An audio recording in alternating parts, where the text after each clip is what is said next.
Right, let's look at the weekly anticipation. Quite an interesting week. You can see there the euro dollar, it pulled down towards the 21, actually came down to the almost to the 89 there, and then went right up to that upper trend line. Now that's something that we anticipated, the move back down to the 21 at least, or first the moving up towards that upper trend line. There was the two scenarios, but it chosen to come down and then started moving back up. So after that little candle there, I think that was the one that indicated, right, there's pressure from the bottom. There was a retest of this area over here. Currently we ran into that resistance line. You can see that one right over there.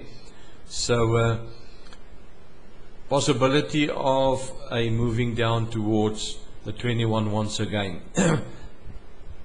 That's also a spinner, which means indecision. So it's not always a turnaround type of signal. It depends on the next candle. So I think Monday will show us what's going on. It can be a continuation should the next one be a nice candle going bullish. Then I think 142 is definitely on the cards. So just be on the lookout for that one. Then the British pound also ran into some sort of a consolidation period right over there. A lot of ups and downs. We anticipated that retest of this trend line over here. Look at that little tail there. It was just a breach of that trend line there. You can see there's support there, and then close back up again. So don't be surprised if that blue weekly trend line might become support and we might see a move up. But also you can see the MACD is definitely showing some weakening.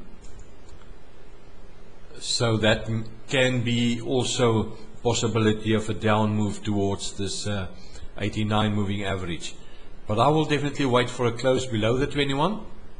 You know, that the normal rule, and then pull back and then a coming down. That is what I will be waiting there. So currently there's a lot of indecision going on. The Swissy is the only one that really has shown what its intention was, with a nice down move towards this bottom trend line. So there's some support again there a little bit. That trend line over there, I don't really know whether that one is still standing. I think what I'm going to do with it, I'm going to remove that, because I think that is now more appropriate what is going on. You can see even the RSI is at support level. So possibility of a move back towards the 21. That's the area that I'll be looking to trade in. And then the US dollar Japanese yen also showing its intentions. You can see we talked about this zigzagging over the 89. The 89 was totally ignored in this whole process. That's why the upper trend line and the lower one was the support and resistance levels. So I am anticipating a bit of a support here.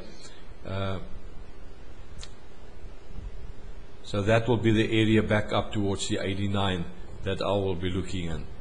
The Aussie dollar, US dollar, you see I marked that area there. There's a lot of emotion going on there. That level has been tested quite a couple of times. So don't be surprised if it is broken to the top, but nothing prevents it from coming down. That is the market. You remember we talked last week about the support on the 89 and we felt that the possibility of a down move to the 89 was also going to be a option, and that is what exactly happened. There was something else that I saw that I just wanted to talk about.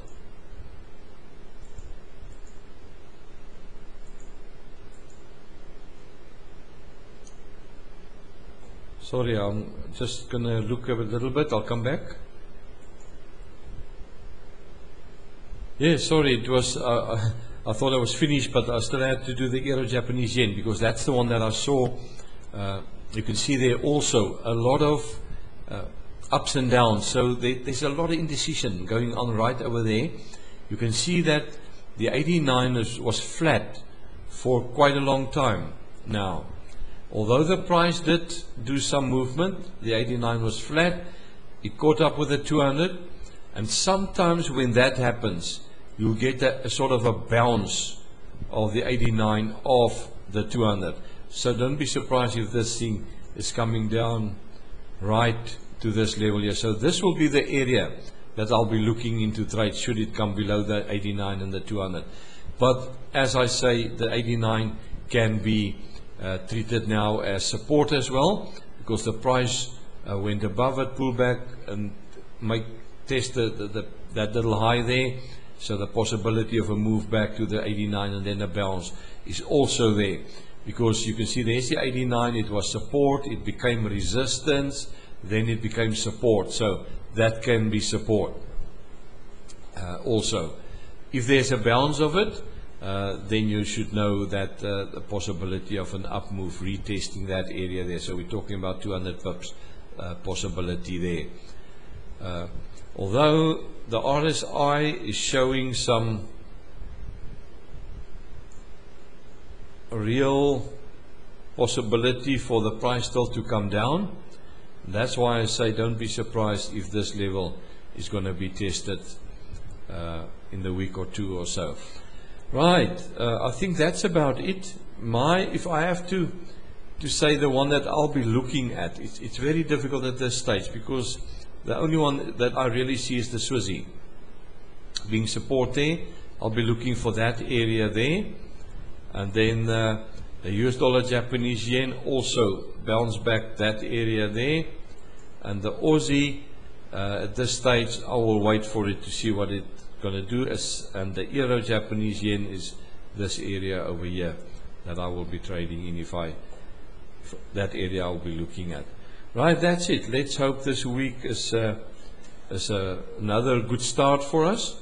I've still got one day tomorrow for the 5-minute system of the zone to close my monthly, and then I will update the website as well. Right, see you later.